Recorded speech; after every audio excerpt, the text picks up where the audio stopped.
On February 16th, investors learned that Sundial Growers plan to invest $22 million into a company called Indiva.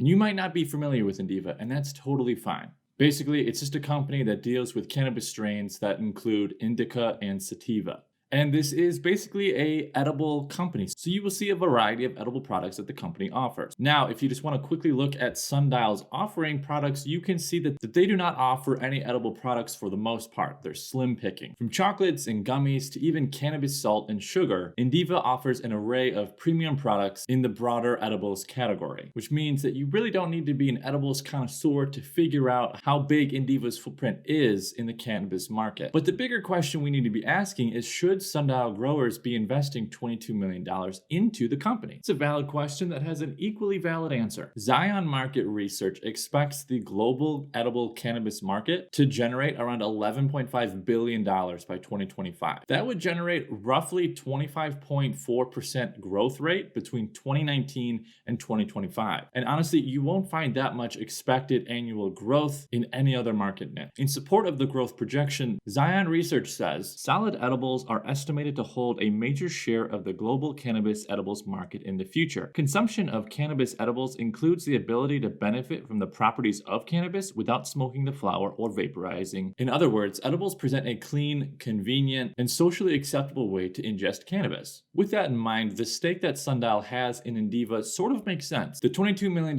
in the company should pay off handsomely in the long run. However, emphasis on the long run. This is not going to be an investment where they're going to immediately see returns. It will take time, which in turn should only benefit the shareholders of Sundial Growers as the stock is expected to move up in value. Speaking of the stock, let's quickly jump into the charts and see what it's done so far this week. Okay, so as you can see on the screen right here, we are looking at currently the 20-day 1-hour chart. I have the Fibonacci sequence in.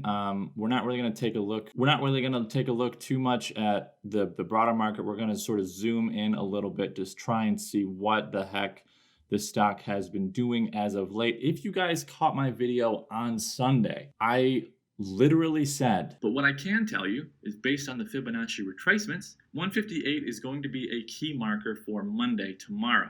And if it starts to fall, don't worry. As long as it stays above 122, you should be fine. The time to get a little bit nervous is if it breaks that 122 level. Because if it breaks that 122 level, then that 122 level now becomes resistance. Now, I'm not going to just sit here and pat myself on the back because I was right. I wasn't wrong, basically, because as you can see right here, this is Friday, and this is where it touched on Friday.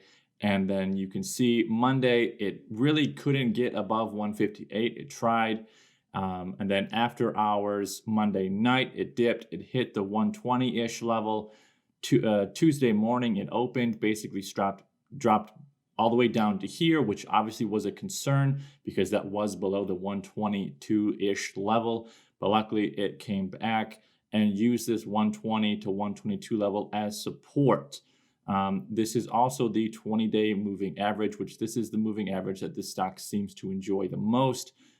It basically follows it. And as you can see, currently today it is Wednesday the 24th at around 12:45.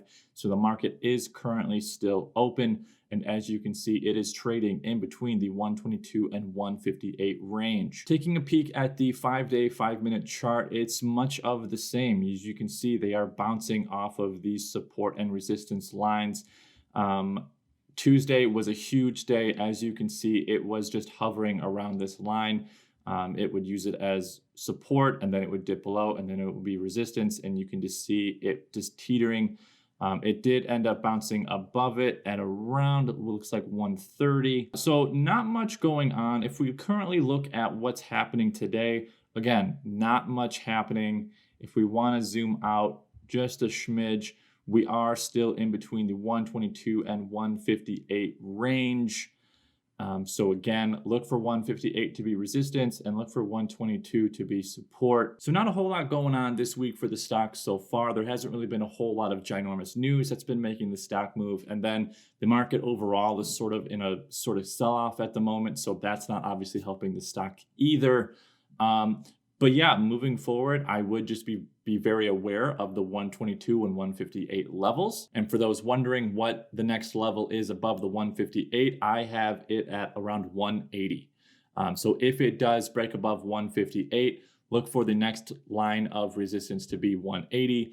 And if it does break above 158, look for 158 to be the new bottom. I am planning on another more in-depth technical analysis this coming Sunday. I don't know what day that is. That might be the March 1st, or I don't really know how far away. No, I think it's the 28th actually of February. So if you want to see that video, make sure to subscribe and then turn your notification bell on. I might make another video and post it on Saturday just about Sundial if any news comes out that is noteworthy. So be on the lookout for that video as well. Thank you guys for watching, and as always, I will see you guys next video.